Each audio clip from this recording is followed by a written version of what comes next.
ونستغفره ونعوذ بالله من شرور أنفسنا ومن سيئات أعمالنا من يهده الله فلا مضل له ومن يضلل فلا هادي له وأشهد أن لا إله إلا الله وحده لا شريك له وأشهد أن محمدا عبده ورسوله أرسله بالحق بشيرا ونذيرا وداعيا إلى الله بإذنه وسراجا منيرا يا أيها الذين آمنوا اتقوا الله حق تقاته ولا تموتن إلا وأنتم مسلمون يا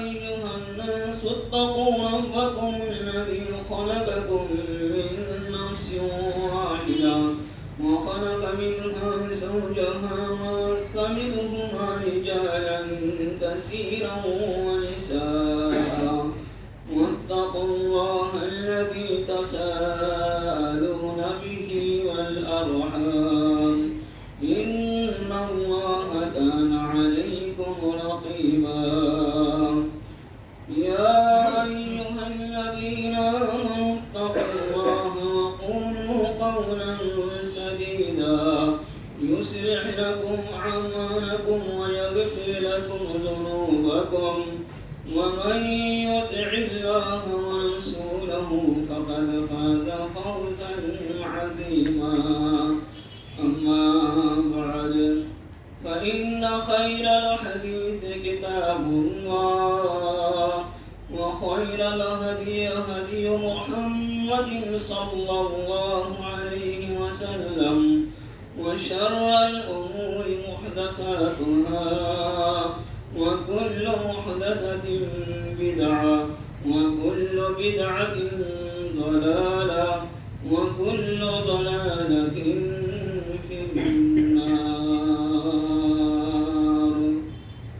أعوذ بالله من الشيطان الرجيم بسم الله الرحمن الرحيم أمن يجيب المضطر إذا دعاه ويكشف السوء ويجعلكم خلفاء الأرض أإله مع الله قليلا ما تذكرون رب اشرح لي صدري ويسر لي أمري واحلل عقدة من لساني يفقهوا قولي سبحانك لا علم لنا إلا ما علمتنا إنك أنت العليم الحكيم رب زدني علما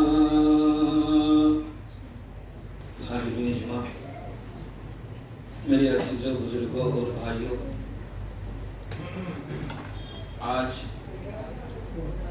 پوری دنیا میں آپ الیکٹرانک میڈیا کے ذریعے سے پرنٹ میڈیا کے ذریعے سے اور سوشل میڈیا کے ذریعے سے خوب اچھی طریقے سے جانتے ہیں اس دنیا میں سب سے زیادہ مظلوم اور مقہور قوم اگر وہ ہے تو مسلمان ہیں میرے بھائیوں، چاہے وہ عراق ہو، چاہے لیبیا ہو، چاہے ملک شام ہو، چاہے فلسطین ہو یا بر صغیر کے ممالک ہوں، ہر جگہ مسلمان مجھے پریشان ہے اور اس پریشانی کی بنیاد پر ہم مسلمان دعاؤں کا اہتمام کرتے ہیں، قنوت نازلہ پڑھی جاتی ہے، انفرادی طور پر لوگ دعا کرتے ہیں، اجتماعی طور پر دعائیں کرتے ہیں، لیکن ہماری دعائیں بے اثر کیوں ہیں؟ آج جو موضوع لے کر آپ کے سامنے کھڑا ہوں وہ یہی ہے کہ ہماری دعائیں بے اثر کیوں؟ میرے بھائیوں، یقیناً پوری دنیا میں 1.5 ارب یا 1.25 ارب کے مسلمان ہیں اور سب اپنے تائیں جو دعا کرتے ہیں اللہ رب العالمین سے کہ ہم مسلمانوں کی مدد فرما، بالخصوص فلسطین کے مسلمانوں کے تعلق سے ہر آدمی جو دعائیں کرتا ہے، لیکن ہماری دعائیں اللہ تعالیٰ کے یہاں قبول کیوں نہیں ہوتی؟ وہ کون سی چیزیں ہیں، وہ کون سی وجوہات ہیں، وہ کون سی اسباب ہیں، وہ کون سی علتیں ہیں کہ جس کی وجہ سے ہماری دعائیں اللہ تعالیٰ کے یہاں قبول نہیں ہوتی، رد کر دی جاتی ہیں؟ میرے بھائیوں، جبکہ اللہ رب العالمین نے قرآن مجید کا ارشاد فرمایا اَمَّن يُجِيبُ الْمُضْطَرَّ إِذَا دَعَاهُ وَيَكْشِفُ السُّوءَ، بھلا وہ کون ہے جو شخص پریشان حال کی فریاد رسی کرتا ہے اور ان کی دعاؤں کو قبول کر کے سختیوں کو دور کرتا ہے، اور تمہیں زمین پر خلیفہ بنایا ہے الہ مع اللہ، کہ اللہ تعالیٰ کے علاوہ کوئی معبود ہے، بلکہ تم کم ہی نصیحت حاصل کرتے ہو۔ اس آیت کریمہ میں اللہ تعالیٰ نے وضاحت بیان فرمایا کہ اگر کوئی آدمی پریشانی کے وقت، دقت کے وقت اللہ رب العالمین کو پکارتا ہے تو اللہ تعالیٰ اس کی پریشانی کو دور کرتا ہے، سختیوں کو ختم کر دیتا ہے۔ دوسری آیتوں میں اللہ رب العالمین نے قرآن مجید کا ارشاد فرمایا تو وَإِذَا سَأَلَكَ عِبَادِي عَنِّي فَإِنِّي قَرِيبٌ، جب میرے بندے آپ سے سوال کریں، پوچھیں کہ اللہ کہاں ہے، تو کہہ دینا کہ قریب ہے۔ اللہ رب العالمین قریب ہے اور پکارنے والے کی پکار کو جو ہے قبول فرماتا ہے۔ اگر کوئی اللہ کو پکارتا ہے تو اللہ رب العالمین اس کی پکار کو جو ہے قبول کرتا ہے، سنتا ہے۔ میرے بھائیوں، اسی طریقے سے اللہ تعالیٰ نے دوسری جگہ ارشاد فرمایا وَقَالَ رَبُّكُمُ ادْعُونِي أَسْتَجِبْ لَكُمْ، تمہارا رب کہتا ہے کہ تم مجھے پکارو، میں تمہاری پکار کو قبول کروں گا۔ لیکن ہم پکار رہے ہیں اللہ رب العالمین کو، دعائیں کرتے ہیں، لیکن ہماری دعائیں قبول کیوں نہیں ہوتی؟ کیوں ہماری دعائیں رد کر دی جاتی ہیں؟ جناب محمد رسول اللہ صلی اللہ علیہ وسلم نے احادیث مبارکہ میں بیان فرمایا انما ینصر اللہ من هذه الامہ بضعیفها بدعوتهم وصلاتهم واجلاسهم۔ اللہ کے رسول صلی اللہ علیہ وسلم کا فرمان ہے کہ اللہ تعالیٰ اس امت کی مدد کرتا ہے ان لوگوں میں جو بزرگ ہیں ان کی دعاؤں کی وجہ سے۔ کیوں؟ اس لیے کہ وہ دعا کرتے ہیں، نماز کی ادائیگی کرتے ہیں اور وہ اخلاص کرتے ہیں۔ اخلاص کی وجہ سے، نماز کی ادائیگی کی وجہ سے، دعا کرنے کی وجہ سے اللہ تعالیٰ اس قوم کے بزرگوں کی دعاؤں کو قبول کر کے لوگوں کی مدد کرتا ہے۔ میرے بھائیوں، کیا ہم میں سے کوئی بزرگ نہیں ہے؟ بہت سارے بزرگ بیٹھے ہوئے ہیں، لیکن کیوں ہماری دعائیں اللہ تعالیٰ کے یہاں قبول نہیں ہوتی؟ اسی طریقے سے جناب محمد رسول اللہ صلی اللہ علیہ وسلم نے فرمایا کہ تقدیر بدلی نہیں جاتی ہے الا دعا، سوائے دعا کی، یعنی دعا کی وجہ سے ہماری تقدیریں جو ہے بدل جاتی ہیں۔ پھر آخر وہ کون سی وجہ ہے، کون سے وجوہات ہیں، وہ کون سی اسباب ہیں، اسی طریقے سے وہ کون سی علتیں ہیں جن کی وجہ سے ہماری دعائیں رد کر دی جاتی ہیں؟ میرے بھائیوں، سب سے پہلی وجہ یہ ہے کہ ہم نے دعوت و تبلیغ سے انحراف کیا ہے۔ اللہ تعالیٰ نے ایک فریضہ ہمیں دیا تھا کہ ہم اس دین کو دوسروں تک پہنچائیں، دوسروں کو بتائیں، سماج کے اندر جو برائیاں پھیلی ہوئی ہیں اس کو ختم کرنے کی اور مٹانے کی جو کوشش کریں، اس کا جو ہے سدبھاؤ کریں۔ میرے بھائیو، اس فریضے کو ہم نے جو ہے چھوڑ دیا ہے۔ یہی وجہ ہے کہ ہماری دعائیں اللہ تعالیٰ کے یہاں قبول نہیں ہوتی۔ جناب محمد رسول اللہ صلی اللہ علیہ وسلم نے فرمایا تھا دلیل فوالذی نفسی بیدہ لتأمرن بالمعروف ولتنہون عن المنکر، اس ذات کی قسم جس کے ہاتھ میں میری جان ہے، تم ضرور کی ضرور بھلائی کا حکم کرو گے اور برائی سے روکے گے، اور یشرکن اللہ، اگر تم نے ایسا نہیں کیا فَإِن يَبْعَثَكَ عَذَابًا مِّنْ عِندِهِ، اللہ رب العالمین اپنی طرف سے عذاب کو جو ہے بھیجے گا، وَلَا يُسْتَجَابَ لَكُمْ، پھر اگر تم دعا بھی کرو گے اللہ رب العالمین سے تو تمہاری دعا اللہ تعالیٰ کے ہاں قبول نہیں ہوگی۔ تو یہ فریضہ ہم نے جو چھوڑ بیٹھا ہے، دعوت و تبلیغ کا فریضہ، ایک دوسروں کو پہنچانا تھا، غیر مسلموں میں جو پہنچانا تھا۔ اسی طریقے سے ہم مسلمانوں میں جو برائیاں پائی جاتی ہیں اس کو ختم کرنے کی جو ہے ضرورت تھی۔ میرے بھائیوں، دوسری وجہ یہ ہے کہ ہم نے حرام کمائی کرنے میں یا اسی طریقے سے مال کو جمع کرنے میں، میرے بزرگوں اور بھائیوں، حلال و حرام کی ہم تمیز نہیں کرتے۔ بس ہمارے پاس مال آنا چاہیے، چاہے جدھر سے بھی آئے۔ میرے بزرگوں اور بھائیوں، سودی کاروبار کر کے ہو،